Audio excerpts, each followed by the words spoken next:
কোরআনে কারীম জানিয়েছে কিয়ামতের ময়দানে প্রতিটি মানুষকে আল্লাহ যখন বিচারের জন্য ডাকবেন, কাউকে প্রথম নাম্বারে একা একা ডেকে জিজ্ঞাসা করে নেবেন, অকুল্লুহুম আতিহি ইয়াউমাল কিয়ামাতি ফারদা।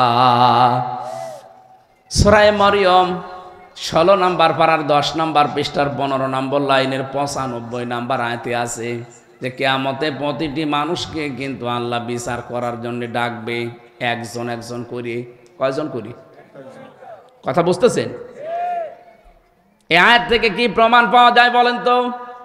এই বাংলাদেশে অনেক পীর নামে কলঙ্ক, তারা মানুষকে ধোঁকা দিয়ে বোকা বানিয়ে ব্যবসা করে খাচ্ছে যে কিয়ামতে আমার বাবা যান, আমার দাদা যান, আমার মুরব্বী, আমার পীর সাহেব লক্ষ লক্ষ মানুষ নিয়ে হাজির হবে। এটা মিথ্যা কথা। এই আয়াত অনুযায়ী এটা পুরা মিথ্যা কথা।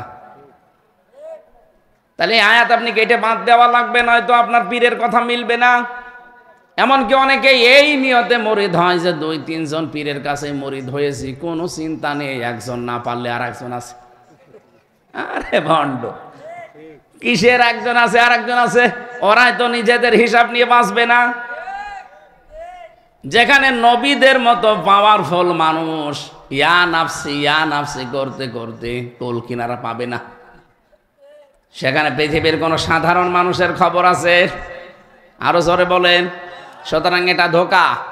কিয়ামতে আপনাকে আল্লাহর সামনে দাঁড়াতে হবে স্রেফ একা একা। কয়জন করে? কেউ থাকবেন আপনার সাথে। যদি এটা খণ্ডন করতে পারেন নিয়ে আসেন, কোন মাওলানা নিয়ে আসবেন, নিয়ে আসেন।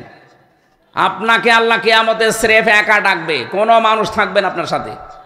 এটা যে বিচারের প্রথম ধাপ। বাংলাদেশে কয় প্রকার বিচার হয় বলেন তো? 4 প্রকার। আপনারা তো আইন আদালতের সাথে সম্পর্ক নেই, আপনারা সব আল্লাহর ওলি। আমরা তো জেলে যাব আমরা নাকি?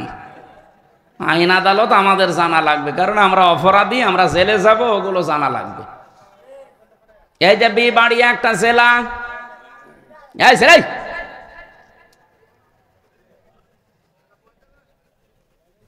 64টা জেলা আছে এরকম এই দেশে।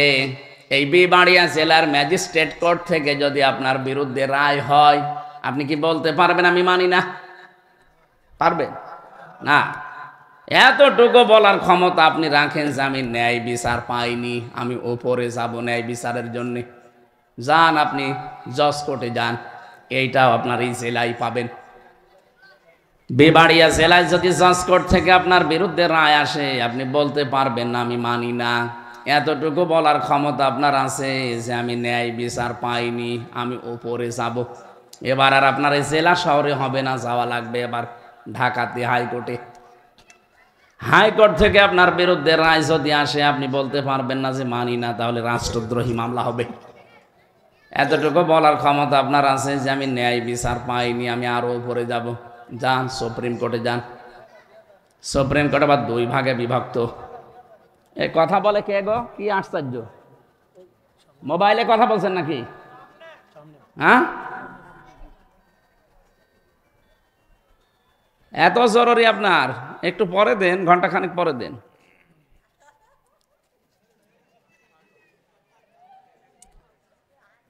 আমার ভাইরা, এদেশের প্রধান বিচারপতি যিনি আছেন, উনি যদি একবার আপনার বিরুদ্ধে রায় দেয়, বলেন তো আপনি শুধু না, এদেশের 18 কোটি মানুষ এটা মেনে নিতে বাধ্য। এ পর্যন্ত ঠিক আছে? 18 কোটি না, এদেশে যদি 100 কোটি মানুষও থাকে, এ দেশের যিনি প্রধান বিচারপতি, উনি একবার রায় দিয়ে দিলে আপনি মেনে নিতে বাধ্য হবেন। না মানলে আপনার জন্য হয় জেলখানা, না এই দেশ থেকে তাড়িয়ে দেবে। এ কথা বলেন না কেন? এ দেশের বিচার ব্যবস্থায় আমরা কয় প্রকার রায় পেলাম? আরো জোরে। আল্লাহ পাক বলেন কিয়ামতে আমিও রায় দেব 2টা। 1 নম্বরে প্রথমে তোকে ডাক দিয়ে একা আমার সামনে হাজির করাবো। তাহলে এই বিচারের প্রথম ধাপে কিন্তু আপনার সাথে কেউ, বলেন না কেন? তাহলে কেউ যদি বলে যে না তোর বাবার সাথে থাকবে, এ পীর সাহেব আছে সাথে, এটা মিথ্যা কথা না? এই কথা বিশ্বাস করে আপনি নিজের কাজ নিজে বাদ দিয়ে বাবার উপরে ছেড়ে দিয়ে ভুল করছেন। এই জন্য ভুল যেন আপনি আর না করেন।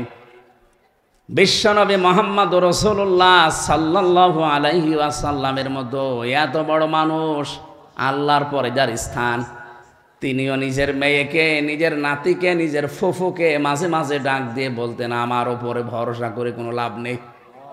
উলমা কুনতু বিদআম মিনার রাসূলি ওয়া মা আদরি মা ইউফআলু বি ওয়ালা বিকুম।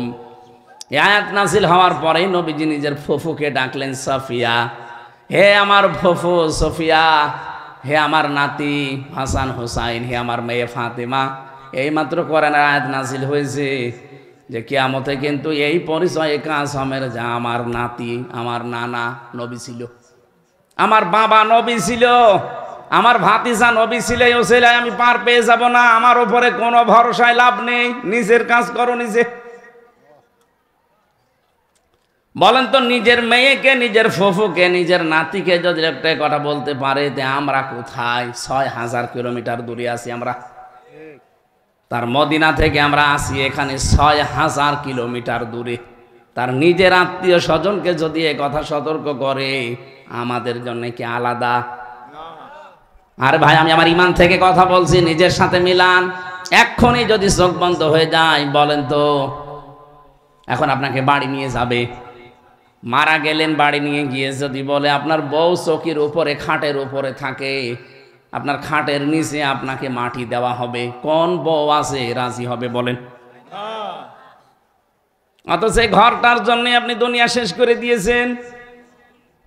ঘরের ভেতরে শুধু যদি বলা হয় 10 দিন আমরা এখানে রেখে দেব, একদিনও রাখতে দেবেন, আপনার যত ভালোবাসার বউ হোক। আল্লাহ বারবার কোরআনে আয়াতটা দিয়েছেন, আমাল হায়াতুদ দুনিয়া ইল্লা মাতাউল গুরুর। হ্যাঁ, পৃথিবীর মানুষ, দুনিয়ার জীবন কিন্তু ধোঁকা। এটা কি? পুরাটাই ধোঁকা। আপনার ছেলে মেয়ে, হ্যাঁ ওইটাও ধোঁকা। আপনার স্ত্রী, এমনকি আপনার মা বাবা, ওইটাও ধোঁকা। পৃথিবীর সব কিছুকে আল্লাহ ধোঁকার সাথে তুলনা দিয়েছেন। এই কারণে আমি আমার নিজের জীবনে দেখেছি, আমার 3 পুরুষের পরে আমার আর মনে নেই, আমি চিনিও না। আমার বাবার নাম রিয়াজউদ্দিন, আমার দাদার নাম জাহান আলী, তার বাবার নাম হচ্ছে নমাজ আলী, এরপরে আমার আর জানা নেই, আর আমি চিনিও না। অথচ নমাজ আলীর বাবা সর্বোচ্চ 61 বছর আগে মারা গেছে। ওই লোকটা যদি এখন কবর থেকে উঠে এসে বলে, কুষ্টিয়াতে এই 2 তালা বাড়ি আমার, এই ভিটা আমার, বলেন তো দাঁত মুখ সব খুলে ফেলবো না? ভণ্ডামি করার জায়গা পান না। কিসের নমাজ আলীর বাপ আপনি? আমি তো নমাজ আলীকে চিনি না। কথা বলছেন না কেন? মাত্র 61 বছর আগে লোকটা মরে গেছে। এর ভেতরে যদি আমি তারে না চিনি, আর আমি চিনিও না, কারণ আমি তারা দেখিনি। নমাজ আলীকেও আমি দেখিনি, আমার দাদাকে পর্যন্ত আমি দেখেছি, এরপরে ওনার বাবারে আমি আর দেখিনি। এখন ওই লোকটা চেহারা কেমন ছিল আমি তাও জানি না। নাম তো শুধু জানি যে নমাজ আলী, উনি আমাদের সর্দার বংশের লোক, এলাকায় তিনি মাতব্বর ছিলেন। ওই লোকটা এখন যদি এসে বলে, হামজা এই যে 2 তালা বাড়ি এটা আমি বানিয়েছিলাম, এ বিশাল ভিটা, এই 100 বিঘার বিশাল ভিটা এটা আমার, বলেন তো আমি, আমার বউ, আমার এমনকি আমার ছেলে মেয়ে যারা আছে, এরা কেউ ওই বুড়াকে থাকতে দেবে? বলবে আপনার যদি জায়গা না হয় তো মসজিদে গিয়ে থাকেন, কাজান, সকালবেলা এখান থেকে কেটে পড়বেন। আবার হয়তো ষড়যন্ত্র করে আবার লোকজন নিয়ে আসতে পারে, এই জন্য বলা হবে যে তাড়াতাড়ি এলাকা ছাড়েন, কালকে যেন আপনার চেহারা এলাকায় না দেখি। এইটাই দুনিয়া। এখানে আমরা যারা বসে আছি, 100 বছর পরে যদি এখানে কেউ আমরা ফিরে আসি, বলেন তো এই জায়গায় 100 বছর পরে যারা আসবো, একজন লোক এখানে পাবেন? যারা আসবে সব নতুন মানুষ, ওরা তো আর আপনাকে চিনি না। মাত্র 100 বছর পরে এসে দেখবেন দুনিয়া পুরা পাল্টিয়ে গেছে। আপনার নিজে এখানে যারা বাস করবে তারা আপনার নিজেরই নাতির নাতির নাতি হবে, কিন্তু তারা চিনবে না। নবীজি নিজের মেয়েকে, নিজের ফুফুকে, নিজের নাতিকে যদি বলতে পারে আমার পরিচয়ে কোনো কাজ হবে না, আমি এটা বারবার বলছি এই কারণে, কারণ এই ব্রাহ্মণবাড়িয়া কুমিল্লা এই দুই জেলায় বাংলাদেশে ঝামেলা বেশি। এরা আন্দাজে নাম নিয়েছে আমরা সুন্নি। কিসের সুন্নি আপনি? সুন্নি যদি কেউ দাবি করে এই সুন্নত মানা লাগবে যে নিজের কাজ নিজে করবেন, কারো উপরে ফেলে রাখবেন না। আন্দাজে এক মহাব্বত দেখিয়ে নাম নিয়েছেন সুন্নি। না, সুন্নত তো অনুসরণ করেছে হযরতে তালহা রাদিয়াল্লাহু তাআলা আনহু। নবীজির শরীরটাকে বাঁচাতে নিজের পিঠে ৮০টা তীর খেয়েছে, এরপরও নবীর শরীরে লাগতে দেয়নি। আর বিশ্ব নবীর আদর্শ গড়াগড়ি যাচ্ছে। এ নবীর একটা আদর্শ বাংলাদেশে কায়েম নেই। আপনি কি করেছেন? একটা তীর তো আপনার বুকে লাগে না। সুতরাং ধোঁকা দিয়েছে, বোকা বানাচ্ছেন আপনি, এটা নিজেও জানেন এবং মানুষ অনেকে জানে, কিন্তু আমরা কিছু বলতে পারছি না। রব্বুল আলামিন বলেন, ওয়া ইন্না মিনহুম লাফারিকান ইয়ালবুনা আলসিনাতাহুম বিল কিতাবি লিতাহসাবুহু মিনাল কিতাব ওয়া ইয়াকুলুনা হুয়া মিন ইনদিল্লাহি ওয়া মা হুয়া মিন ইনদিল্লাহ ওয়া ইয়াকুলুনা আলাল্লাহিল কাযিবা ওয়া হুম ইয়ালামুন। বলেন আল্লাহু আকবার। সূরা আলে ইমরান ৭৮ নম্বর আয়াতে আছে, আল্লাহ তাআলা বলেন মানুষের ভেতরে অনেক আলোচক, বক্তা, ইমাম, খতিব এরকম বক্তব্য দিয়ে থাকে। দেখবেন রং ঢং দিয়ে, জহব্বা উলট পালট করে, সুর সার দিয়ে এমন কায়দায় কথা বলবে মনে হবে যে কোরআনের কথাই বলছে। তারা নিজেরা বলবে এগুলো আল্লাহ নাজিল করেছে, এগুলো কিতাবে আছে। আল্লাহ বলেন না, এরকম কোনো কথা আমার কিতাবে আমি দেইনি।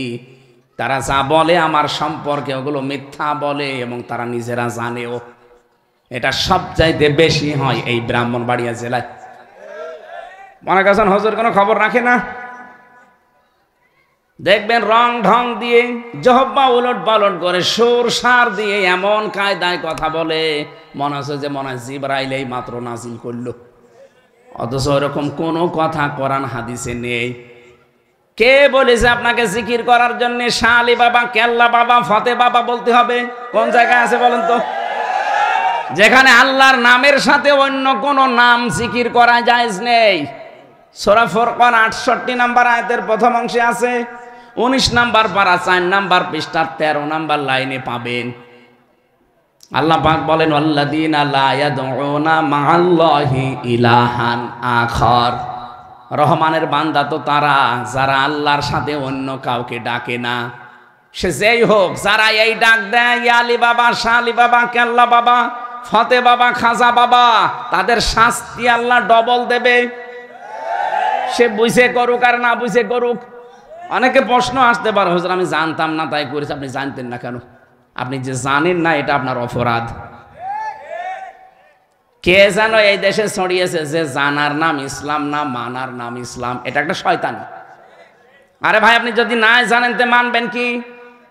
এই জন্য ইসলামের কোন বিধান যদি আপনি জানেন কিন্তু মানেন না, আপনার গোনা হবে একটা। কয়টা বলেন না কেন? কিন্তু জানেনও না, মানেনও না, গোনা ডবল হবে। কারণ জানাও ফরজ, মানাও। জানার ফরজ হয়তো আপনার আদায় হয়ে গেছে, কিন্তু আপনি মানতে পারেননি, গোনা হবে কয়টা? আরো জোরে। জানেনও না, মানেনও না। জানাও ছিল ফরজ, মানাও ছিল। তাহলে দুইটা ফরজ লঙ্ঘন করলে গোনা কয়টা হবে? সুতরাং যারা আমার এই তাহেরি ভাইয়ের সাথে মিলে কেল্লা বাবা, ফতে বাবা জিকির করছেন, জেনে করেন আর না জেনে করেন, আপনার শাস্তি ডবল হবে। যদি বলেন দলিলের পরের আয়াত দলিল আছে ৬৯ নম্বর আয়াত, ইউদাফ লাহুল আযাব ইয়াউমাল কিয়ামা, আল্লাহ বলেন ওদের শাস্তি আমি ডবল দেব। সুতরাং আজকে সিদ্ধান্ত নেওয়া লাগবে আল্লাহর সাথে আমি অন্য কাউকে আর ডাকবো না। কি কথা বলে বোঝা যায় না? রাসূলুল্লাহর নামে জিকির করা জায়েজ নেই। আপনি রাসূলের নামে দরুদ পড়বেন, কারণ জিকির একটা ইবাদত। কি এই জিকির হবে কার নামে? আরো জোরে বলেন। আজকে থেকে ওরা যদি বলে না কেল্লা বাবা জিকির করা যায়, বলবে আয়াত দেখান, কোন জায়গায় কেল্লার নাম আছে দেখান। কিসের কেল্লা, কিসের ফতে? কিয়ামতে আপনাকে হাজির হওয়া লাগবে আল্লাহর সামনে, স্রেফ একা, কোনো কেল্লা থাকবে না। আর বলেন না আমার বাবা আছে। এ তো প্রথম ধাপ গেল। দ্বিতীয় ধাপে এবার আল্লাহ ডাকবেন আপনাকে, আর একা ডাকবে না। ইয়াউমা নাদউ কুল্লা উনাসিম বিইমামিহিম। সূরা বানী ইসরাইলের 71 নম্বর আয়াতে আছে, প্রথম অংশে পাবেন 15 নম্বর পারা 8 নম্বর পৃষ্ঠা 3 নম্বর লাইনে আছে। আল্লাহ বলেন কিয়ামতে এবার আমি আর একা না, তোকে ডাকবো তোর নেতার সাথে। কার সাথে? বলেন বলেন। আমি কি এটা বানিয়ে বলছি? বারবার যে কথা রিপিট করছি এমনি না। কিয়ামতের নেতার সাথে আপনি উঠবেন। আপনি এমন নেতার অনুসরণ করে চলেন যার পা ঠিক মতো মাটিতে রাত 9টার পরে আর পড়ে না, এমন লাল পানি খেয়েছে যে রিকশা ছাড়া বাড়ি যেতে পারে না। এরকম নেতা দেশে নেই? তাল গাছের ধাক্কা দিয়ে বলে মিয়া ভাই সাইড দিয়ে আর কতক্ষণ দাঁড়াবো। এইরকম মানুষের পেছনে আপনি থাকেন। বলেন তো ওই লোকটা যদি কিয়ামতে আপনার সামনে থাকে, তা আপনার কি বিশ্বাস হয় যে আল্লাহ ওরে দেখলে মাফ করবে? ওর চেহারা দেখে তো আল্লাহ রাগ হয়ে যাবে, পেছন পর্যন্ত আল্লাহ তাকাবেই না। বলবে তোর নেতায় যদি এরকম 2 নাম্বার হয়, তুই আরো 3 নাম্বার, এদিকে আয়। নেতৃত্ব দিতে হলে কয়েকটা গুণ মাস্ট বি, লাগবেই। কয়টা? কমপক্ষে 5টা তো লাগবেই, নাই আপনি নেতৃত্ব দিতে পারবেন না। কারণ এটা আখিরাতের সাথে সম্পৃক্ত। শুধু দুনিয়া হলে আমি এটা বলতামই না। প্রথম নাম্বারে নেতা হতে হলে আপনার জ্ঞান লাগবে। এটা বানিয়ে বলছি। সূরা বাকারা 247 নম্বর আয়াত, 2 নাম্বার পারা 19 নাম্বার পৃষ্ঠায় আছে, 13 নাম্বার লাইন, 14 নাম্বার লাইনে আছে। ক্বালা ইন্নাল্লাহা আসতাফাহু আলাইকুম ওয়া যাদাহু বাসতাতান ফিল ইলমি ওয়াল জিসম ইলা আখির আয়াত। রব্বুল আলামিন বলেন অবশ্যই আল্লাহ তোমাদের ভেতরে তাদেরকেই মনোনীত করেছেন নেতৃত্ব দেওয়ার জন্য, যাদের শরীরে শক্তি আছে আর যারা জ্ঞানী। আমরা এমন নেতাকে পাই, জ্ঞান বলতে যে এইটার জ্ঞান লাগবে। কোনটা? আপনার কোরআনের জ্ঞান এত তলানিতে। এ কথা অনেকেই এখন বলতেছে যে কোরআনের সাথে রাজনৈতিক কোনো সম্পর্ক নেই। আপনি কি জ্ঞান অর্জন করেছেন বলেন তো? এর ভেতরে 903 জায়গায় কোরআন দিয়ে রাজনীতি করা লাগবে কথা আমি ডাইরেক্ট ইনডাইরেক্ট আপনাকে দেখাবো, আসেন। যারা এ কথা বলে তাদের পেটে বোম মারবেন। ওরা যদি সূরা ফাতিহা শুদ্ধ করে পড়তে পারে আমি মিষ্টি খাওয়াবো। হ্যাঁ, আমি মিষ্টি খাওয়াবো। যেটা জানেন না আপনি আন্দাজে মুখ খোলেন কোন কারণে? ওয়ালা তাকফু মা লাইসা লাকা বিহি ইলমুন, যেটা জানো না সেটা কথা বলবা না, চুপ করে থাকবা। আর বাংলাদেশের রোগই হয়ে গেছে, যেটা জানে না ওইটা বেশি করে বলে। আমার মনে হয় এখন যদি বলি আমার যে মাথা ব্যথা করছে, 14টা ডাক্তার এখানে দাঁড়াবে। কেউ বলবে প্যারাসিটামল খান, এই কথা বলছে না কেন? কেউ বলবে শটিং কশিয়াম খান, সিটাক্সিন খান, নাপা খান, কত রকমের বডির নাম বলবে। অথবা যারা দাঁড়িয়েছে একটাও কি ডাক্তার? আমি যদি MBBS ডাক্তারের কাছে যাই, ও কিন্তু একবারে প্যারাসিটামল নাপা না, ও বলবে দাঁড়ান আপনার প্রেশার ঠিক আছে কিনা দেখি। কথা বলছেন না? এই জন্য যে বিষয়ে যারা জানেন না কথা বলবেন না। আপনি নেতা হতে হলে জ্ঞান অর্জন করা লাগবে। যারা এই বাংলাদেশের 96% মুসলমানের দেশে নেতৃত্ব দিতে চান, আপনাদেরকে আমি আহ্বান জানাচ্ছি, আগামী বছর আসতে আসতে অন্তত কোরআন শরীফের মাতৃভাষায় একবার আপনি শেষ করবেন। কারণ আপনি আমার আখিরাতের সামনে থাকবেন। আপনি এমন কথা কেন বলেন? এদেশে হাজার হাজার আলেম ওলামা, এখন তাদের মনে দুঃখ যে কি আমরা ফতোয়া দেব, আর ফতোয়া দিচ্ছে কে? এই জন্য আমরা সাবধান। এখনই আপনাকে থামা লাগবে। যাদের শরীরে শক্তি নেই তারা রাজনীতির দিকে চলে যান, আপনার রাজনীতি করা জায়েজ নেই। আপনি একটা পিঠা খেতে পারবেন না, একটা তাড়া দিলে দৌড়াতে পারবেন না। জিহাদের ময়দানে আপনাকে ডাক দিলে আপনি পেছনে থাকবেন, তা আপনার নেতৃত্ব দেওয়ার দরকার কি? ফেলে ইলমি অল জিসমি, শক্তি লাগবে। এখানে যদিও দাউদ আলাইহিস সালাম এবং তালুত জালুতের ঘটনা এমনি দেয়নি, এর মূল শিক্ষা এটা যে শক্তিশালী হওয়া লাগবে আপনাকে এবং জ্ঞান লাগবে। যে লোকটা বাংলাদেশে এই কথা বলতে পারে আগামীকাল ঈদুল ফিতরের জানাজার নামাজ অনুষ্ঠিত হবে, কিসের জ্ঞান আছে? কোনটা আছে জানাজার নামাজ, কোনটা ঈদুল ফিতরের নামাজ তাও জানে না। বিশাল নেতা হয়ে বসে আছে। 2 নম্বরে নেতৃত্ব দিতে হলে আপনাকে গাফেল হওয়া যাবে না। অলা তুতিউ মান আগফালনা কলবাহু আন যিকরিনা ওয়াত্তাবা'a হাওয়াহু ওয়া কানা আমরুহু ফুরতা। সূরা কাহফের 28 নম্বর আয়াতে আছে, এটা গাফেলদের সম্পর্কে, যারা গাফেল আল্লাহর আয়াত সম্পর্কে তাদের অনুসরণ করা, তাদের নেতৃত্ব মানা জায়েজ নেই। আমি খুব সংক্ষেপে করছি। 3 নম্বরে যে মানুষগুলো সীমা লঙ্ঘন করে, যে মানুষগুলো সীমা লঙ্ঘন করে, জুলুম করে, এই মানুষগুলোর অনুসরণ করা যাবে না। ওয়ালা তুতিউ আমরাল মুসরিফিন আল্লাযীনা ইউফসিদুনা ফিল আরদি ওয়া লা ইউসলিহুন। এটা সূরা শুআরা 19 নম্বর পারা 12 নম্বর পৃষ্ঠা 4 নম্বর লাইনের 5 নম্বর লাইনে আছে 151-52 নম্বর আয়াত।